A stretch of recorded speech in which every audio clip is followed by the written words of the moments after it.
మానవుడు అన్నీ కనిపెట్టగలిగాడు, కానీ జనన మరణములకు కారణమేంటనే విషయాన్ని ఇప్పటికీ కనుక్కోలేకపోతున్నాడు. దాని రహస్యం ఏమిటి?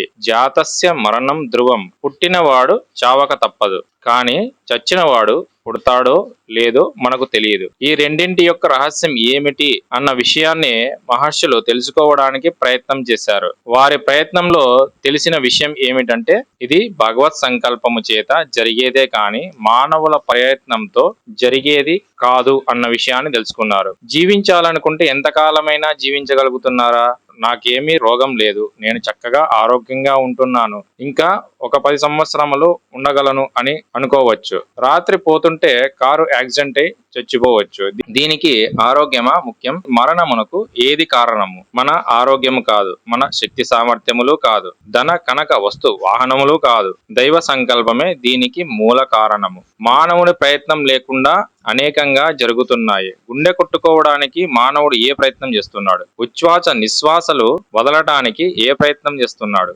దేహము లోపల రక్త ప్రసరణం జరగడానికి ఏ ప్రయత్నం చేస్తున్నాడు? ఇవంతా ప్రయత్నంతో జరిగేది కాదు, ఇది కేవలము దైవ సంకల్పముతో జరిగేవి. కనుక దైవ సంకల్పమునకు మించినది మరొకటి లేదన్న విషయాన్ని గ్రహించగలగాలి. మన ప్రాణము ఉన్నంతలోనే భగవంతుని తెలుసుకోవాలి. మరణాన్ని క్యాన్సిల్ చేయడానికి ఎవరికీ వీలు కాదు. ఇది దైవానుగ్రహంతో జరిగేది. కనుక దైవాన్ని ప్రార్థించమని బోధిస్తూ వచ్చారు మహర్షులు. ఈ ప్రాణము ఎక్కడ ఉంటుంది? నీలతోయత మధ్యస్థ విద్యుల్లేకేన భాస్వరః. మనకు వెనక వైపున 33 రింగులతో కూడిన వెన్నెముక ఉంటుంది. దీనిలో 9 నుండి 12 మధ్యన సుషుమ్న నాడి ఉంటుంది. అదే విద్యుల్లేఖన వలె కదులుతున్నది. అది లైటనింగ్ గా కొట్టినప్పుడే దేహము పని చేస్తున్నది.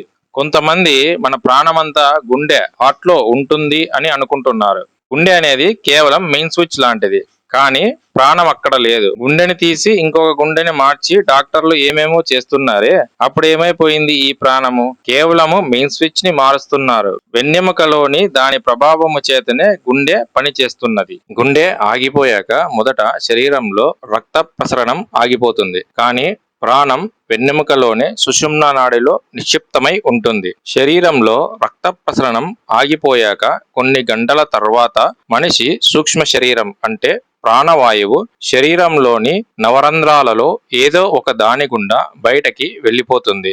యోగులు, సాధనాపరులు వారి యొక్క యోగ శక్తి, సాధనా శక్తి మొత్తం వెన్నెముకలో సుషుమ్న నాడిలో నిశ్చిత్తం చేసుకుంటూ ఉంటారు. వారు దేహం విడిచాక కూడా ఆ శక్తిలోని కొంత వారి వెన్నెముకలో స్టోర్ అయి ఉంటుంది. అందుకే పూర్వం మహర్షులు శరీరం వదలాలి అనుకున్నప్పుడు వారి దేహాన్ని యోగ శక్తి చేత వారే స్వయంగా అగ్నికి ఆహుతి ఇచ్చి శరీరం విడిచేవారు. ఇలాంటి మరిన్ని ఇంట్రెస్టింగ్ వీడియోస్ కోసం మన ఛానల్ని లైక్ చేసి సబ్స్క్రైబ్ చేసుకోండి.